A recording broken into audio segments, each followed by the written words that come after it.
एक समय की बात है। एक छोटे से गांव में एक लड़की रहती थी जिसका नाम राधा था।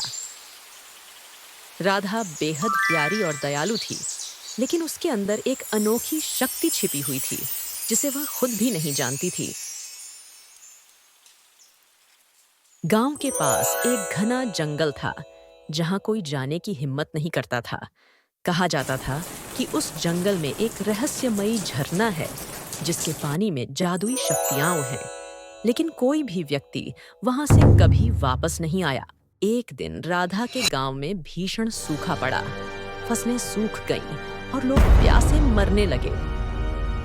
गांव वालों ने सभी देवी देवताओं की पूजा की, लेकिन कोई मदद नहीं मिली। तब गांव के बुजुर्गों ने कहा कि अगर कोई उस रहस्यमयी झरने का पानी लेकर आए तो गांव की सभी समस्याएं हल हो सकती हैं। राधा ने यह सुना और बिना किसी को बताए उस जंगल की ओर चल पड़ी। उसे डर था, लेकिन उसके दिल में गांव को बचाने की भावना और अधिक थी। वह कई दिनों तक जंगल में भटकती रही, लेकिन झरने का कोई निशान नहीं मिला।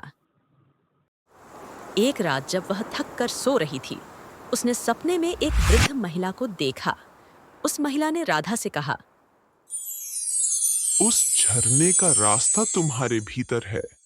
तुम्हें अपनी शक्तियों का उपयोग करना होगा।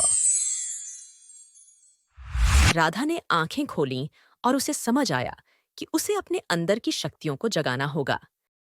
वह ध्यान में बैठ गई और अपनी आत्मा से संपर्क साधा। धीरे धीरे उसने महसूस किया कि उसके चारों ओर की दुनिया बदल रही है। वह एक नई दुनिया में प्रवेश कर गई थी, जहां पेड़, पौधे और जानवर सभी जादुई थे। वहां एक सुंदर झरना बह रहा था। राधा ने झरने के पास जाकर उसके पानी को अपने हाथों में भरा।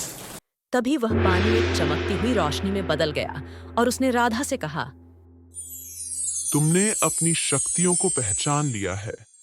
अब इस पानी को ले जाओ और अपने गांव को बचाओ।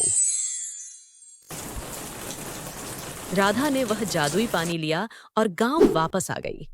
उसने गांव वालों को वह पानी दिया और जैसे ही पानी ने जमीन को छुआ, वहां हरियाली छा गई।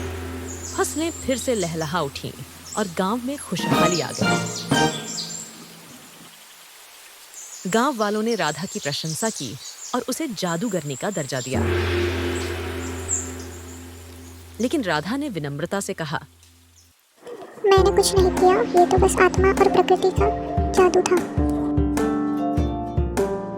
उसके बाद राधा ने अपनी शक्तियों का उपयोग गांव के भले के लिए किया और वह सबके दिलों में बस गई।